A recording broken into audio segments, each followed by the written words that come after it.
Maharashtra diaries में आज हम बात करेंगे एशिया कप में होने वाले भारत और पाकिस्तान क्रिकेट मैच की, जिसको लेकर राजनीति चरम पर पहुंचती हुई नजर आ रही है। और इस पूरे मैच को लेकर शिवसेना यूबीटी के सांसद संजय राउत ने किस तरह से अमित शाह और जय शाह को आड़े हाथ लेने का काम किया है। इसके अलावा बात करेंगे महाराष्ट्र में सरकारी कर्मचारियों को सरकार की तरफ से दिए गए आदेश की, जिसके बाद अब सरकार की आलोचना करना सोशल मीडिया पर उन्हें भारी पड़ सकता है। और इसी के अलावा बात करेंगे हम मुंबई के गड्ढों की, जिसके चलते एक शख्स की जान चली गई है। चलिए विस्तार से इन तीनों खबरों की चर्चा करते हैं। नमस्कार, आप देख रहे हैं लोकमत हिंदी।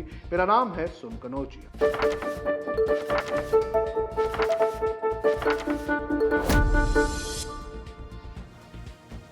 आपको बता दें कि कुछ ही महीनों में एशिया कप शुरू होना है और इस एशिया कप में भारत और पाकिस्तान के बीच मुकाबला जो है वो 14 तारीख को होने वाला है। और जैसे ही ये शेड्यूल आया उसके बाद लगातार इस पर राजनीति शुरू हो चुकी है। जो विपक्षी दल है वो इसको लेकर अमित शाह और आईसीसी अध्यक्ष जय शाह को आड़े हाथ लेने का काम कर रहे हैं। कल सदन के अंदर लोकसभा में एआईएमआईएम के अध्यक्ष असदुद्दीन ओवैसी ने इस मुद्दे पर अमित शाह और जय शाह को आड़े हाथ लिया था। तो वहीं दूसरी तरफ आज शिवसेना यूबीटी के सांसद संजय राउत ने भी इस पूरे मामले को लेकर जय शाह और अमित शाह पर निशाना साधा है। आप सुनिए क्या कहना है संजय राउत का।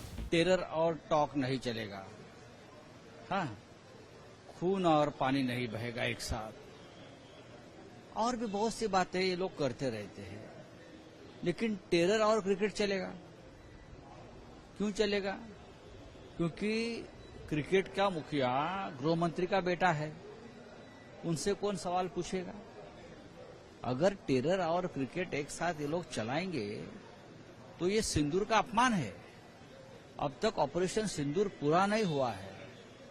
अब तक जो 26 महिलाओं का सिंदूर उजाड़ दिया है वो अपराधी उनका खून नहीं बहाया है, अब तक वो मारे नहीं गए हैं और आप क्रिकेट खेलेंगे।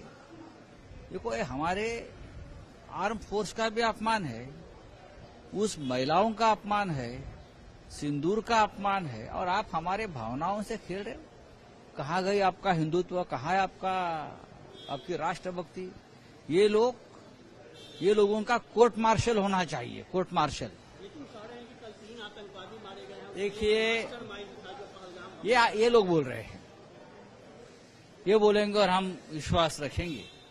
यहाँ चर्चा शुरू हो गई और वहाँ मास्टरमाइंड मार दिया, तो उसको क्या पकड़ के रखा था? चर्चा का शुरू होने के बाद हम मारेंगे? अगर चर्चा 2 महीने पहले शुरू होती तो 2 महीने पहले मार दिया होता। उनका ऊपर कोई भरोसा नहीं।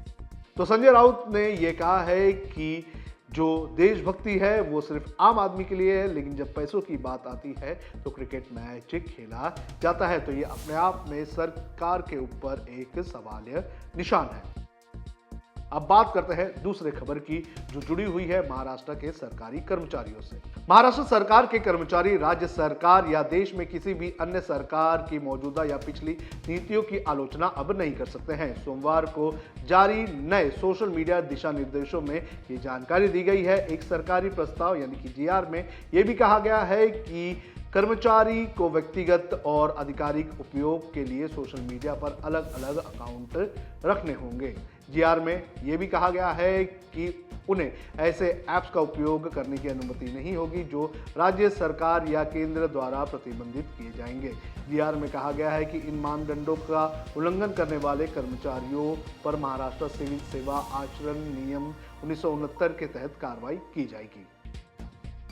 अब बात करते हैं मुंबई के गड्ढों की। आपको बता दें कि पवई इलाके में एक ऐसी घटना सामने आई है जहां पर एक 40 वर्षीय शख्स की गड्ढों की वजह से मौत हो गई है। जानकारी के अनुसार घटना 26 जुलाई की है, जब एक शख्स अपना लैपटॉप रिपेयर कर नए लैपटॉप की दुकान पर जा रहा था और उसी वक्त जब उसने अपनी गाड़ी जो है वो पानी से भरे गड्ढे को देखकर दूसरी ओर मुड़ी तो वो बड़े गड्ढे में जाकर गिरा और उसके बाद पीछे से आ रही एक डंपर ने उसे कुचल दिया और उसके बाद बाद उसकी मौत हो गई।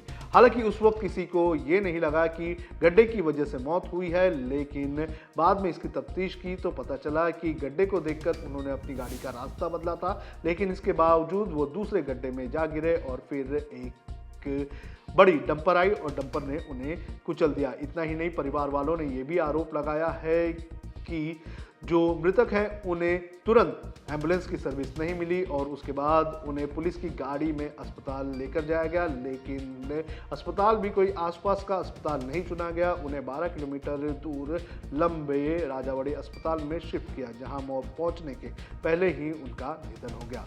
मुंबई के गड्ढों की अगर बात करें तो ये गड्ढों का ये जो मुद्दा है ये हर साल गूंजता रहता है और इन गड्ढों की वजह से बड़े पैमाने पर लोगों की जान जाती है और सरकार इसको लेकर जागती नहीं है। सरकार और विपक्ष एक दूसरे पर आरोप लगाता है, लेकिन आम जनता जो है वो इस पूरे लापरवाही का खामियाजा भुगतने का काम करती है। तो ये थी महाराष्ट्र डायरीज की आज की खबरें। देश और दुनिया की खबरों के लिए आप देखते रहिए लोकमत हिंदी।